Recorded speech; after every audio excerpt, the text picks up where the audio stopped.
Even when he seems weak, the generosity of saying that he can go back for a day, rest, and come back the next day with renewed vigor and fight is a sign of great playfulness. Such behavior is very unusual. Rama admires the courage of his most wicked enemy. He also tells Vibhishana that such an act is the duty of a brave brother in performing the funeral rites of his brother. If he does not perform it, he says that he will perform it. On only one occasion does his behavior become strange. It is difficult to stomach his behavior in relation to Sita. He has completed his task of destroying the enemy and re-establishing his name and character. He had previously been a divine or fatalist, saying that he had suppressed with his manhood what the gods had done against him. Now she is free to do what she wants, let her go wherever she wants. He says that he has no use for her, no matter who she is with. He had wept and mourned for her in the past. This is something we did not expect from such a man. He recalls his memories with her. He was grieving how she was held captive by an evil demon. How intense his feelings for her, we have seen in the poem a few days ago. Something more than a mere personal or marital feeling must have been killing him then. He must have established himself justly and on the highest level of religion. He wants Sita to be given a chance to prove her purity and innocence. 11. A natural instinct that many writers have described as having permeated his character seems to have erupted here. His behavior becomes a harsh method of proving his behavior and hers in the eyes of the world and himself. He has been called Nishthura, or Kathoryasha, by his main characteristic. If anything came between him and the idea of religion and the good name of the king in his conduct, Tasyanama Mahagisha, he was partial to them. That aspiration was supreme. 1 Valmiki's desire was to make Rama shine as an example of such idealism for many. In such situations, no mercy or anything else would have distracted him. The call of duty would have been clear, the decision would have been firm, he would have been unwavering in his determination to achieve a goal. When Sita was tested by the pure fire, he knew that she would pass unscathed by that divine power. He accepted her back into his love as if none of this had happened.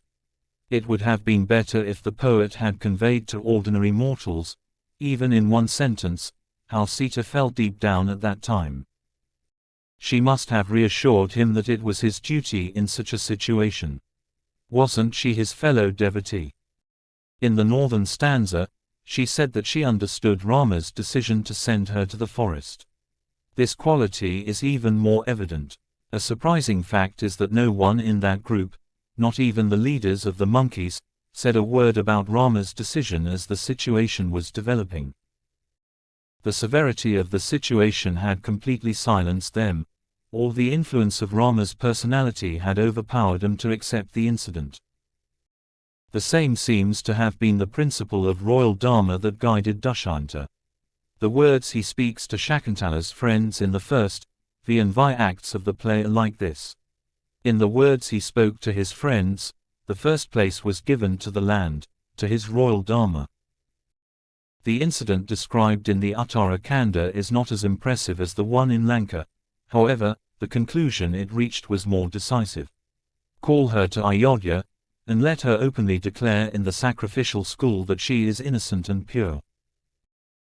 That was the occasion when he told Valmiki that he had so much love for her, yet there are many instances where he says that it would have happened even without her, when he speaks in the presence of Kaikeyi, when he tells Sita his resolve to help the sages. When he tells her that she does not care whether Kai leaves or whether Lakshmana or her life comes to harm, when Sita reveals Rama's bias and feelings in favor of Lakshmana. Muradur Nityam Suchurdakshar Priyo Ramasya Lakshmanaha more than me, she says. Mata Priyataro Nityam Brata Ramasya. However, she said, Matruvat Mam Samacharam, Lakshmana behaves like his mother in me. When Lakshmana fell dead on the battlefield of Lanka, Rama said these words.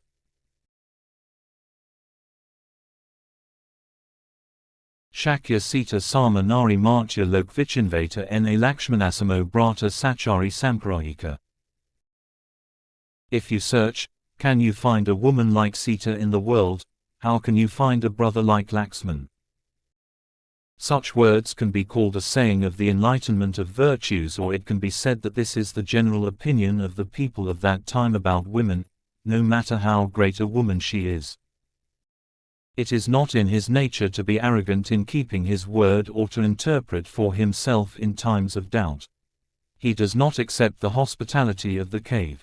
He decides to move as far away from the borders of Ayodhya as possible so that the people of Ayodhya do not disturb his solitude. Even when Bharata himself surrenders the throne, he does not accept it. Jabali tells him that the argument used is wrong. He does not go to Kishkinda to crown Sugriva. He remains outside the city, enduring the hardships of the rainy season. When Vibhishana prays to him after the war is over, to come to his house in Lanka and accept his hospitality at least to some extent so that he can maintain his devotional honors, he does not agree to stay in Lanka for even a day.